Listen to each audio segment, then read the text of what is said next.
ভাই Vinland Saga নিয়ে review দাও।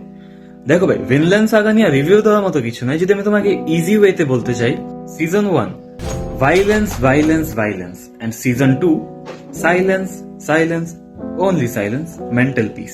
আর আমি জানি না কেন তোমরা অনেকে ভিনল্যান্ড সাগা সিজন 2 তে অনেক বেশি বোরিং বলো, বিকজ ওইটাতে কোনো ফাইটিং সিন বা এরকম টাইপের কিছু নাই, যেটা কম্পারেটিভলি সিজন 1 অনেক বেশি ছিল। তো ভাই তুমি না অ্যাকচুয়ালি একটা অ্যানিমে ফ্যান। তুমি ভাই জিনিসটা বুঝো, সিজন 2 ইজ পিওর। ওইটার কনসেপ্ট আর স্টোরি লাইন দিয়ে যা বোঝানোর ট্রাই করছে, দ্যাট ওয়াজ অ্যামেজিং। ঠিক আছে, তো ভাই Vinland Saga season 2 is pure masterpiece. আর যারা বলে যে বোরিং লাগে, তো ভাই ওরা হইতেছে অ্যানিমে ফ্যান না, ওরা বাসকে ফাইটিং মারামারি কাটাকুটি দেখতে পছন্দ করে।